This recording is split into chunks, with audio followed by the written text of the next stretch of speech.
Good evening, how are we all? It's Helen at Viva in Essex. Another beautiful evening this evening with the sun shining, which is always very good, positive motivation really. I love it when the sun's out, it makes me feel really uplifted and I get on with a lot of things. So it's Tuesday tips, we're talking health and fitness, and more specifically I've been talking about back care the last week or so.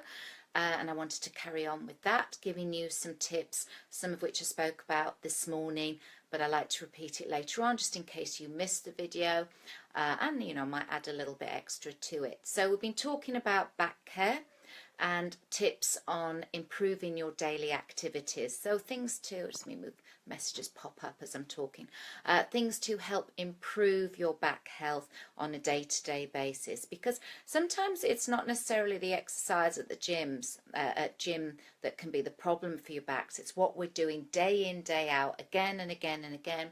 The sitting at work, the standing around too much on, in one position. It's those sort of things, or it could be the gardening that you're doing, that you do too much at once. So it's to give you a few tips on trying to get the most out of your back, in the sense that we use it the right way. We use it in a healthy way rather than overloading it and causing it aggravation. So I spoke about sit to stand or stand to sit. That's, a fundamental move that we do daily. And if we're not really thinking about how we're doing it, because it's such a repetitive action, that could cause us a few issues in our spinal health. So if you go to the gym, you're probably aware of squats and how we hinge at the hip to go into a squat. So the actual crease of your hip should deepen. So when you sit into a chair, the same thing should happen. You shouldn't be pulling your bum underneath you and tucking it. You're kind of semi-sticking your bottom out and you're making a crease at the hip. From the crease at the hip, your knees will bend, your ankles will flex, you can sit down into your chair. And that is a really important action that needs to happen when you're squatting, but also when you're sitting down, rather than just slumping and falling into a chair. Now, I know the couch might be really comfortable, but we want to be, aware of what we're doing, because if you do just slump every time, that is a lot of compression on the lower back. So we want to make sure that that's not happening on a repetitive basis. And then we're thinking about our standing posture. There are times when we're waiting in queues, or, might have a job that means you stand a bit, or you might actually be doing the standing at your desk, which is, a great way to sort of work differently and to be more active in a way. But again, if you're stood for a long time in one position, kind of similar to being sat for a long time, you're still stuck. You're in a static, still position, and that can be tiring for the body. So we need to move around, keep the fluid getting into the joints, be friendly to our spine, and try and avoid too much of the cross arm stance. That can be quite uncomfortable for the back in the long run. It kind of tends to pull your shoulders further forward, which is not what we want to do, even more so than when we're sitting at our desk. So little tips tonight on how to help your spine stay healthy through your daily activities: the sit to stand, making sure you hinge at the hip to go into your seat or into the settee, wherever you're sitting down, and then standing posture, making sure that you move around more. But that if you are standing, you want to stand in a position that you feel very tension free. You don't want to feel really tight in your back, or that you're having to work really hard to stand upright. It wants to feel as easy as possible. To be honest, all your posture wants to feel as easy as possible, because then your body's moving the way it should be. You've got like a homeostasis going on. If you're feeling too tense, that's going to add imbalance and your body's just going to get a little bit out of alignment. And we're not talking about thinking about our posture just statically, because posture is a moving thing. Just because you might be still, you are kind of swaying. You've felt it, haven't you? If you shut your eyes, you sway. So there's always a bit of movement going on in your body. We were talking I mentioned about gardening. Again, those activities that you might do in big chunks. So you do a big surge because the weather's great, and it can be those sort of activities that can cause your back problem. So again, if you're going to kneel down, it's that whole hinging at the hip, bending at the knee or the ankle, having knee pads, thinking about how you use your back to move.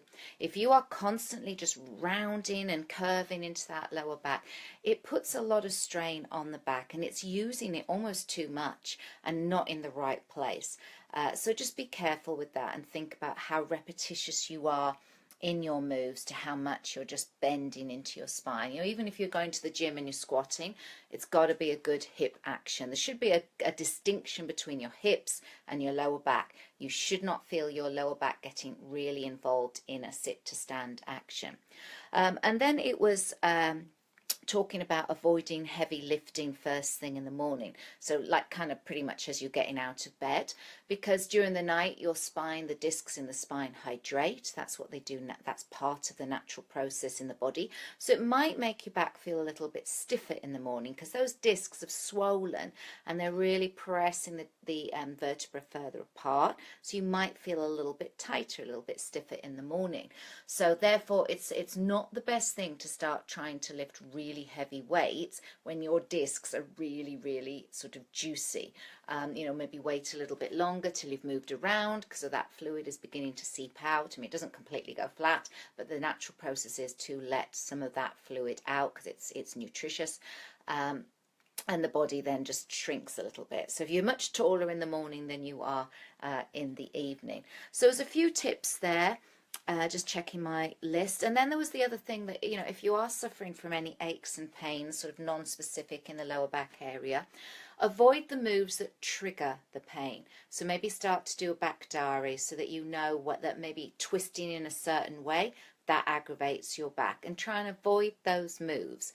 Let's work on getting you moving well in everything else, but avoiding those moves that trigger, because it could be that you're just putting your back into an awkward position rather than actually moving your body into a better place to do the movement. So just a few tips there. And then exciting news is the fact that I've actually booked my spinal health workshop at the Sanctuary at Upminster. So I'm going to be putting up some details on that. That's going to be a great spinal health workshop. If you do suffer from aches, pains and sort of non-specific lower back pain, it'll be a great workshop for you to attend. And maybe, you know, if you don't particularly want to, but you know someone else who might benefit, please forward the information to them.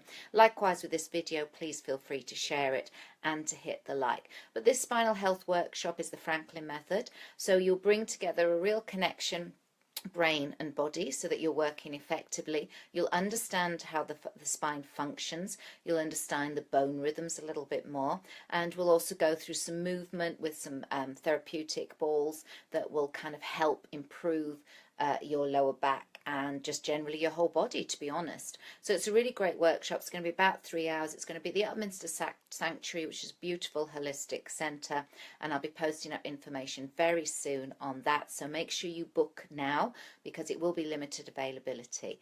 So have a great evening. As I said, please feel free to share this information and hit the like, and I will see you tomorrow, Workout Wednesday. Take care.